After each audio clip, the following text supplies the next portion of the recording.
you wonder what a trust is and why you may want one? Joining me for today's coffee break is Senior Trust Advisor Damien McGrath. Welcome, Damien.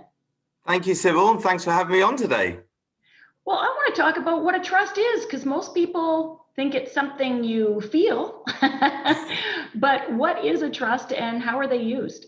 Yeah, of course. So really a trust is just a way of holding property or assets for the benefit of another. So we might see a simple example of that in a will regarding children.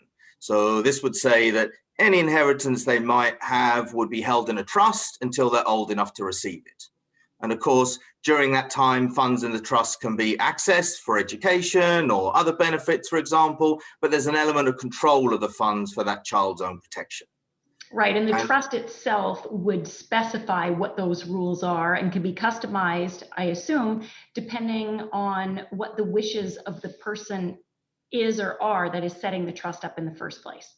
And that's right. And it doesn't just have to be children. I mean, it can be for adult children as well. Sometimes clients are concerned about, a child of 25 or 30 receiving an inheritance. So they might want to have that staged, but again, putting out in the will as to when that can be accessed, perhaps towards a down payment for a home, perhaps having it paid out over a period of time rather than it being an immediate receipt inheritance.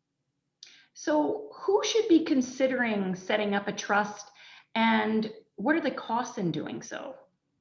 Well, I think it depends on your personal circumstances. I'm a big believer in planning and having documents like your wills and power of attorneys up to date. And in going through that process, I think it's important to consider the practical what ifs of and whether a trust should be part of that planning. For example, you might have a beneficiary with a disability or additional needs, one that's not able to manage their own finances themselves or might be vulnerable to others. So in that case, it might be essential to set up a trust to preserve those assets for long-term benefit and support. Okay, so if I've decided to set up a trust because there's some good reasons for doing it, which is essentially revolving around control and protection. You want to make sure the money is used for certain reasons or maybe lasts over a certain time period. And there's many more situations to consider.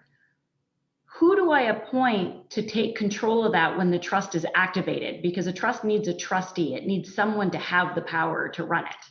Yeah, and it's an important thing to think about when you're looking at those trusts, particularly because sometimes they can be trusts that are going to go on for a long time. So it's quite a lot of work involved. There's quite a lot of responsibility. And there are options. It's good to know that there's options beyond friends and family, and perhaps having a professional trustee or a trust company trustee manage that can sometimes really be good for not only the beneficiaries, but perhaps other family members that could be involved.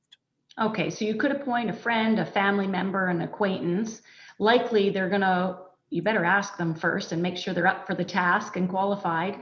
There'll likely be a fee associated with that. Or you can appoint a corporate trustee to ensure that there will always be someone there because, like you say, these can last a long time and you don't want the trust to outlive the trustee. So you need to factor that in.